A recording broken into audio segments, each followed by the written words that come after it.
O carro fica parado próximo à calçada há algum tempo. O primeiro bandido sai do banco de trás e joga granadas sobre o telhado, mas a explosão não acontece. Uma mulher passa. Logo depois, vem o segundo criminoso e joga mais bombas. O carro sai em disparada. Não dá para ver a explosão, mas o estúdio da Rádio Amambay, em Pedro Juan Caballero, no Paraguai, foi atingido. Mucha piel a los costados. Eso no es una granada. Entonces, eso también se está...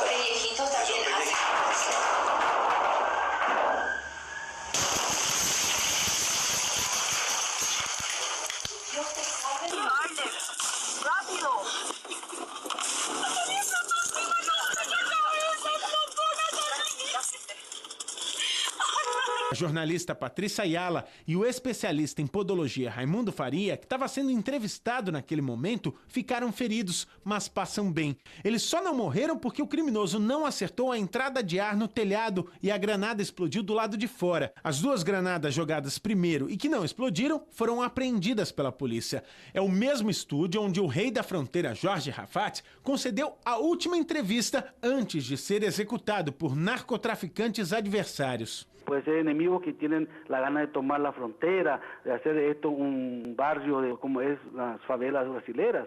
Hay intereses económicos del narcotráfico interesados en esto. No sé, me pueden verme como una persona que le está estorbando. A entrevista foi um pedido do próprio Rafat, quando o primeiro plano para matá-lo foi descoberto.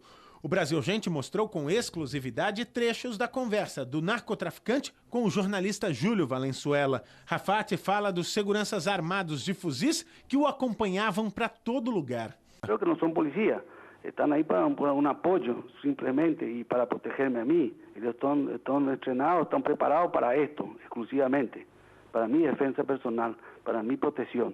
2 meses depois, Rafat foi executado por traficantes paraguaios e brasileiros do PCC e do Comando Vermelho. A emissora pertence ao presidente do Senado do Paraguai, Robert Acevedo, símbolo do combate ao narcotráfico no país. Ele já foi alvo de um atentado cometido por soldados do PCC. O senador sobreviveu, mas 2 seguranças morreram. A equipe do Brasil Urgente esteve no estúdio da rádio há 2 semanas, falando sobre a guerra do tráfico na fronteira. E já havia o medo de uma retaliação do crime organizado pelas posições da emissora. Casos assim normalmente são investigados pela Polícia Nacional, mas este deve ficar a cargo da Secretaria Antinarcóticos por causa da certeza de que o atentado foi uma retaliação do crime organizado contra a atuação do senador.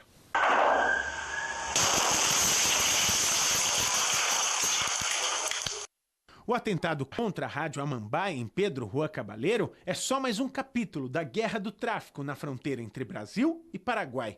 De acordo com as autoridades do país vizinho, os narcotraficantes brasileiros já dominam a rota de entrada de drogas que passa por Ponta Porã, no Mato Grosso do Sul. E são bandidos daqui que enviaram ameaças aos irmãos Acevedo, José Carlos, prefeito de Pedro Juan Caballero, e Robert, presidente do Senado paraguaio. Logo após o atentado, o prefeito recebeu estas mensagens em português via WhatsApp de um número desconhecido. Já foi dado um aviso, seu idiota. O próximo é o seu irmão. Começa a guerra. Acabou a família toda poderosa. Em outras mensagens enviadas ao senador de um número diferente, as ameaças também em português tentam criar um clima de terror. Rádio fala demais. Estão se metendo de louco com quem eles nem sabem o poder de fogo. Junto com as mensagens, o criminoso enviou a foto de um fuzil. Munições de metralhadora .50, semelhante à usada para matar Jorge Rafat. Bom, moral da história. O tal de Rafat, que também concedeu entrevista a essa rádio, sabia que ia morrer, né? Andava com um monte de segurança lá porque sabia que ia morrer. E é um